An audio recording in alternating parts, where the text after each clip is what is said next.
lorsque Dieu nous demande quelque chose, il est possible d'étouffer ce que Dieu nous a dit parce pour différentes raisons,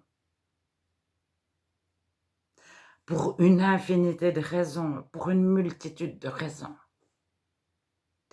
Et lorsque Dieu m'a dit: «Fais des vidéos YouTube», mais j'avais 200 arguments pour lui dire non. Et chaque fois que j'en avais fait une, au départ, je montrais pas mon visage, je montrais ma Bible. Et il m'a dit: «Montre ton visage». Et après, il m'a dit: «Prie». Et j'ai passé comme ça des étapes. Et au moment où j'avais dit un certain nombre de choses, je disais: «J'ai tout dit, j'ai tout dit». Et il me disait: «Continue, il faut battre le fer pendant qu'il est chaud, vas-y». Et je lui donne des arguments tout à fait commercial, de marketing. Il faut créer une espèce de frustration chez les gens. Enfin, faut surtout pas les bombarder. Faut qu'ils aient envie de venir et il faut plutôt les faire patienter. Et Dieu m'a dit sans cesse: «Faut battre le fer pendant qu'il est chaud». Et il m'a donné carte blanche. Et c'était presque plus difficile parce que lorsque je reçois un sujet de Dieu, ben, je sais que ça vient de Dieu et j'y vais. Et il m'a donné carte blanche, il a estimé que j'étais adulte. Alors moi je reviens toujours, c'est bien un sujet, qu'est-ce que tu en penses? Et je suis des fois très au souci pour savoir si c'est bien ce que je dis, si c'est ce que Dieu souhaite que je dise. Et je connaissais depuis des années la parabole de Jésus du semeur. La bonne graine tombe au milieu des ronces. Les ronces, c'est le souci, les plaisirs, les richesses. Et des fois, je suis en souci et j'étouffe ce que Dieu m'a dit. Lorsqu'il m'a dit une chose, je l'entoure de 20 phrases, de 20 arguments contradictoires. Et bon, c'est pas très difficile. Et si j'ouvre internet, je vais encore trouver je sais pas combien d'autres arguments. Et le premier, est-ce que c'est réellement Dieu qui t'a dit? Alors une fois qu'on a balayé celui-là, Dieu me fait confiance. Alors pourquoi moi? Alors on pense à Moïse: «Seigneur, envoie qui tu veux, mais pas moi». On pense à Jérémie. Jérémie est furieux d'avoir été choisi par Dieu. On pense à Jonas. Jonas, il part en courant. On pense aux premiers chrétiens lorsque Jésus a été crucifié, même ressuscité. Ils sont planqués, ils sont 120 après la Pâque, la dernière Pâque juive, il en reste 120 à se rassembler régulièrement dans une chambre haute, les portes fermées, discrètement. Ils veulent pas qu'on sache qu'ils étaient avec Jésus, mais certainement qu'ils étaient beaucoup plus nombreux avant la crucifixion. Et on pense à ces premiers chrétiens qui sont planqués jusqu'à ce qu'ils reçoivent une puissance. Jésus leur a dit: «Vous recevrez une puissance». le Paraclet, le Saint-Esprit, et vous serez mes témoins. Et j'ai toujours 300 000 arguments qui me viennent. Mais est-ce que Dieu a vraiment dit? Est-ce que tu es digne? Pourquoi tu fais des vidéos? Et je vois que j'ai été formée par Dieu à faire ce que je fais. Pour moi, c'est d'une simplicité enfantine, mais j'ai été préparée à, je sais pas comment dire, à l'école. Ce que j'aimais le mieux faire, c'était des exposés. Généralement, j'avais la plus haute note possible ou presque, et toute la classe m'écoutait très attentivement. Je captais leur attention. Ils étaient souvent pliés de rire. Et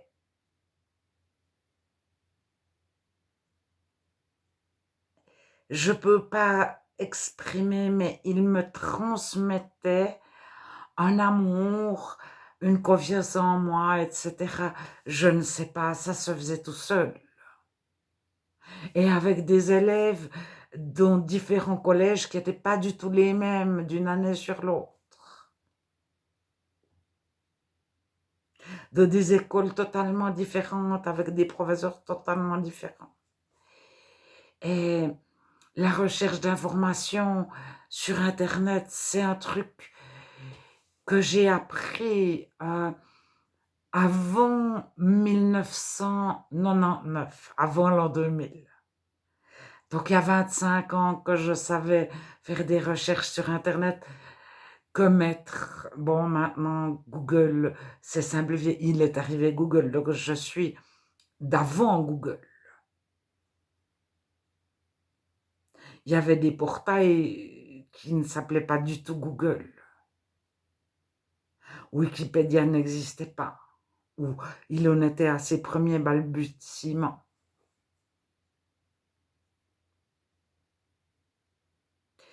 Et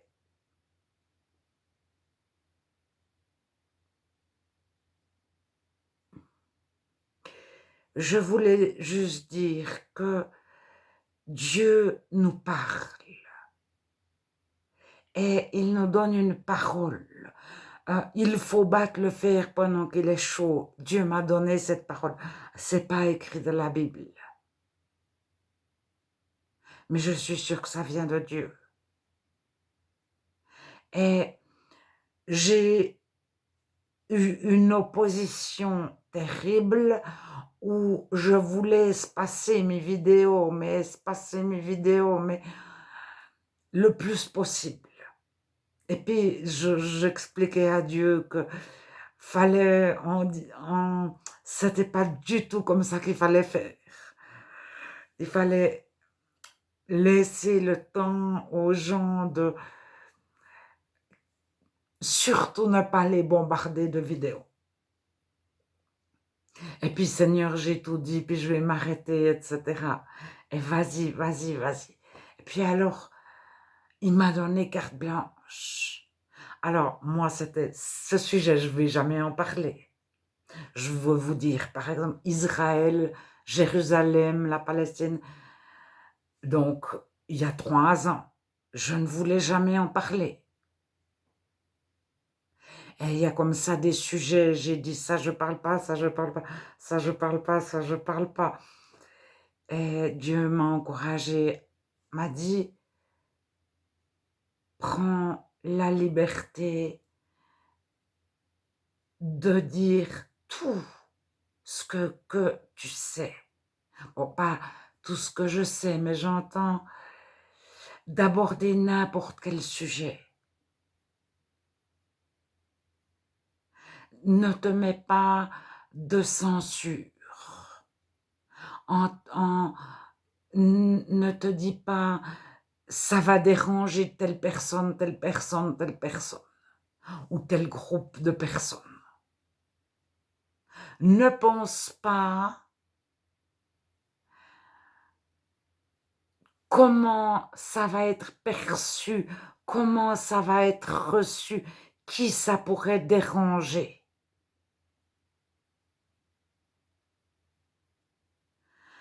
Pense que tu as trouvé quelque chose parce que tu avais une question, tu as trouvé toi une réponse et tu donnes la réponse à la question que tu avais parce que tu l'as cherché, cherché, cherché, puis tu l'as trouvé. Ou bien on est venu des fois me poser des questions de façon directe et de façon indirecte. On m'a proposé des sujets.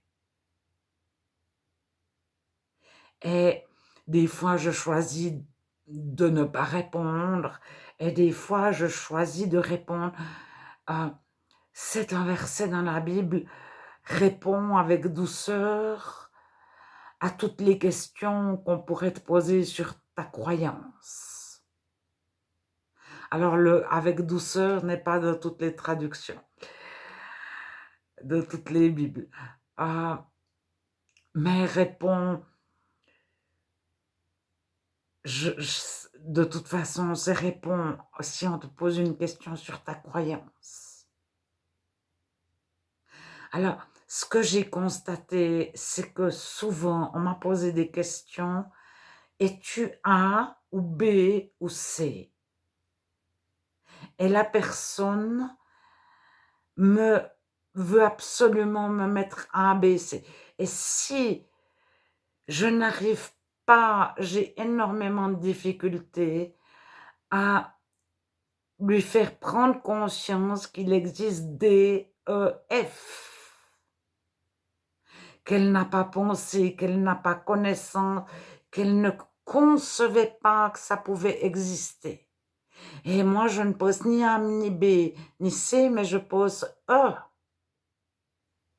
Alors, après, il y a des personnes qui ont fait des efforts pour essayer de sortir de leur ou de se documenter en se disant, mais alors, est-ce que tu A, B, C, D, E, F? Et j'étais G. Mais c'était aussi un petit peu le but de mes vidéos, c'est d'ouvrir un chemin de la compréhension de chacun, parce que ça, le chemin s'est ouvert de ma compréhension à moi, qu'il existe une chose différente à laquelle la personne n'a pas pensé, le non-chrétien n'a pas pensé. Parce que le non-chrétien a une idée, Dieu c'est il est athée, et le non-chrétien a une idée, tous les évangéliques sont, je ne suis pas évangélique. Bon, je suis proche des évangéliques beaucoup plus que des protestants, des orthodoxes, des coptes, des catholiques, des arméniens, etc., etc. Il y a plusieurs sortes d'orthodoxisme. Les Éthiopiens aussi, c'est des orthodoxes différents, des orthodoxes russes, etc. Bon, ou encore des anglicans. Alors bien sûr que je suis plus proche des évangéliques et des frères et des non-dénominationnels surtout et des simples church. C'est encore différent. Ou de l'organic church, c'est encore autre chose.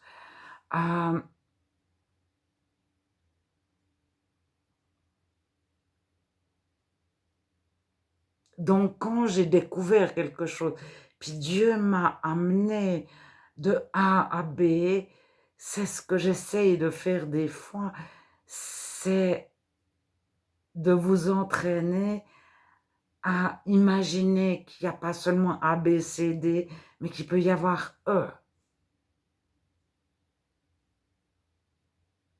Et le paradigme chrétien, la façon de penser chrétienne, quand les gens projettent leur propre conception de la vie sur nous, Ils se disent, le chrétien, il est soit A, soit B, soit C. Et si j'ai pu amener une seule personne à imaginer qu'il pouvait y avoir D, je suis heureuse. Et Dieu m'a dit, tu ne regardes pas aux résultats, tu ne regardes pas aux résultats. Et puis, il m'a fait comprendre que les résultats pouvaient être ni en 2023, ni en 2025, mais en 2032. Je vous dis n'importe quoi. Mais que ce n'était pas forcément immédiat, tout de suite. Parce qu'on est... YouTube est conçu pour arriver en haut, etc. Il y a un fonctionnement YouTube. Et Dieu m'a dit, tu ne regardes pas au fonctionnement YouTube. Tu oublies le fonctionnement YouTube et je peux pas m'empêcher d'aller quand même voir un petit peu. Mais Dieu m'a fait confiance. Et Dieu fait confiance aux chrétiens qui ont le Saint-Esprit. Il est pour nous un père. Quand on a une mère, quand on est tout petit, il nous donne la main et il nous porte. Et il s'occupe de nos soucis, de tous nos soucis, de toutes nos inquiétudes. Et de notre plaisir, il nous donne sa joie en permanence. Donc on ne court pas après le plaisir. On a la joie de Dieu dans notre cœur tout le temps, indépendamment des circonstances.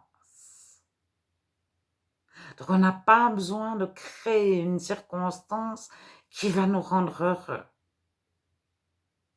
Donc je ne fais pas non plus des vidéos pour être heureuse. Je suis pas plus heureuse d'avoir fait des vidéos ou de pas en avoir fait.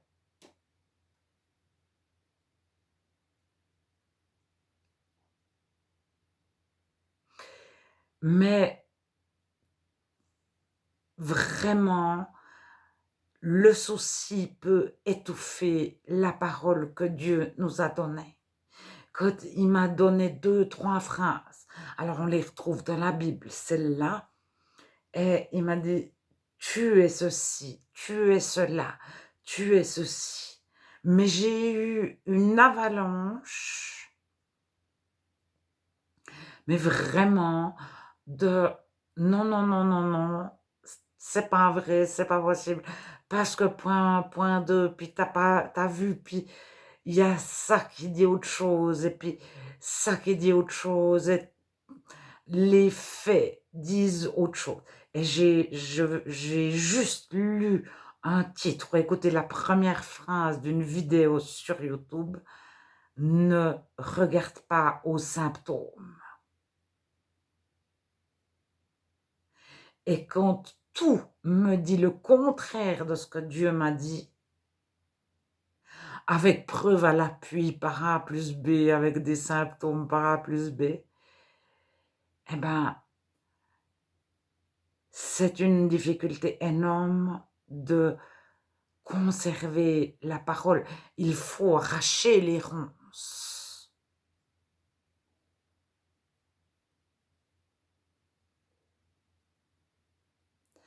On a un jardin dans notre cœur. Et si on laisse des racines d'amertume, des racines de colère, des racines de peur, des racines de quelque chose, au bout d'un moment, ça devient des arbres.